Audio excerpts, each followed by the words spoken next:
নমস্কার সকলকে। আজকে আমরা দেখব এই ধরনের হাড়ির মধ্যে কিভাবে আমরা শুধুমাত্র সাদা এবং লাল কালার দিয়ে পেন্টিং করব।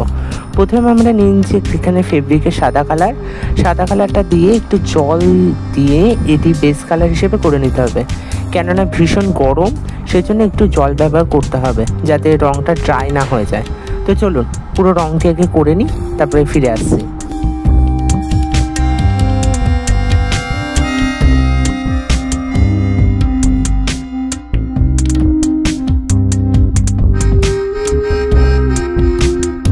সাদা কালারটা করে নেবার পর এখানে আমরা নিয়েছি ফেব্রিকের একটি রেড কালারটা নিয়ে এখানে আমরা 0.0 সাইজের তুলি ব্যবহার করেছি।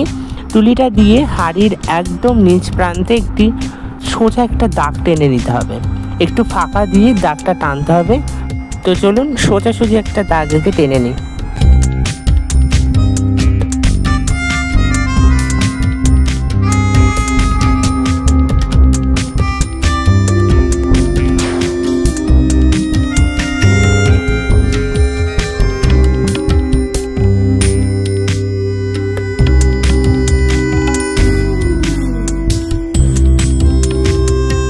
তো আমাদের নিচ থেকে কিন্তু সোজা একটা দাগ টানা কমপ্লিট, দেখতেই পাচ্ছেন। এরপর আমরা তুলিটা নিয়ে যে উপরে হাড়ি যেটা ধার আছে, ধারের নিচে দেখুন একটা লাইন দেখা যাচ্ছে, এই লাইনের সোজাসুজি আরেকটি লাল কালার দিয়ে দাগ টেনে নিতে হবে। এখানে কিন্তু খুব ধৈর্য সহকারে দাগটি টানতে হবে, কেননা এলোমেলো হয়ে গেলে দাগটি মোটা অথবা রোগা হয়ে যেতে পারে।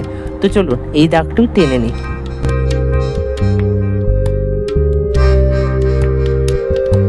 তো দেখুন আমাদের দুটো কিন্তু দাগ কমপ্লিট হয়ে গেছে, মাঝখানে কিন্তু সাদা রেখেছি। এরপর আমরা তুলি নিয়ে একটি পদ্ম ফুল আকৃতি দিতে হবে। এখানে কিন্তু আমি 0.0 সাইজের তুলি ব্যবহার করেছি, আপনারা চাইলে 0.0 সাইজের তুলিও ব্যবহার করতে পারেন। এবং একটা টিপস বলে দিচ্ছি, এখানে কিন্তু রং করার সময়, পদ্ম ফুল আঁকার সময় কোনো কিন্তু জল ব্যবহার করবেন না। তাহলে জল ব্যবহার করলে কি হবে না, সাদা রঙের উপর ঠিক গ্লেজটা দেবে না। ঠিক একই রকম পদ্ধতিতে আরও পদ্ম ফুল করে নেবার পর আমরা ফিরে আসছি, চলুন।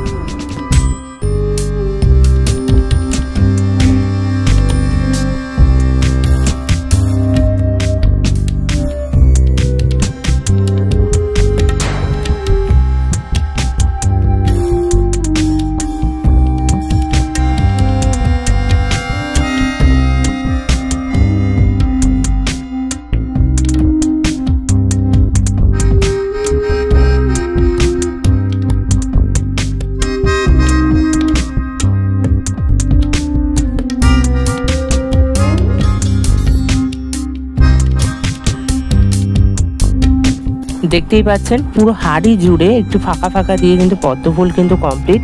এরপর আমাদের যে ফাঁকা আছে হাড়িতে, তার পাশে 3টে করে কড়ি দিতে হবে, 2টি ছোট আর একটি বড়। ঠিক একই রকম পদ্ধতিতে ভিডিওটি দেখানো হচ্ছে, যেরকমভাবে আপনারাও কিন্তু দেখে করে নেবেন। তো চলুন আগে এগুলো করে নিই।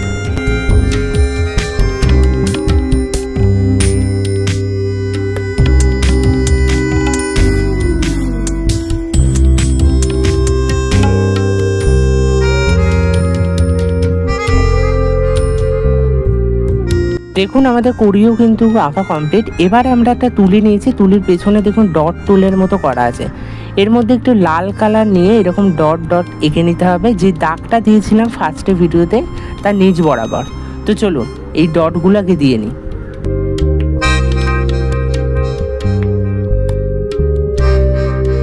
তো দেখুন নিচে ডট দেওয়ার পর হাড়িটির রূপ চেঞ্জ হয়ে গেছে। এরপরে হাড়ির যে ওপরের যেই অংশটি ছিল ফাঁকা সাদা দেখাচ্ছিল, এই অংশটিকেও আমরা ডট দিয়ে ভরিয়ে দেব, যাতে দেখতে একটু সুন্দর হয়। দেখতেই পাচ্ছেন ঠিক এই রকম হবে জিনিসটি। এরপর হাড়ির ওপরের দিকটি দেখুন সাদা বিধবা লাগছে, এর জন্য আমরা লাল কালার দিয়ে একটু ফাঁকা দিয়ে দাগ কেটে নিচ্ছি।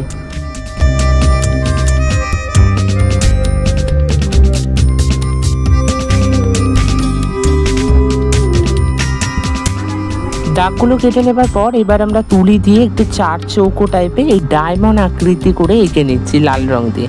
এক্ষেত্রে আপনারা চাইলে গোল ডিজাইনও দিতে পারেন, আপনাদের মনের ইচ্ছার মতো এটি নির্ভর করছে। তো দেখুন আমাদের হাড়ি পেন্টিং কিন্তু একদমই তৈরি। ধরনের হাড়ি পেন্টিং করে হাড়িগুলো কিন্তু পুজোর কাজেও ব্যবহার করতে পারেন, অথবা বিভিন্ন রকম ঘর সাজানোর গাছও কিন্তু রাখতে পারেন। ভিডিওটি কেমন লাগলো অবশ্যই জানাবেন। ভিডিওটি ভালো লেগে থাকলে অবশ্যই লাইক, কমেন্ট, শেয়ার এবং চ্যানেলটি সাবস্ক্রাইব করে নেওয়ার অনুরোধ রইল। ধন্যবাদ।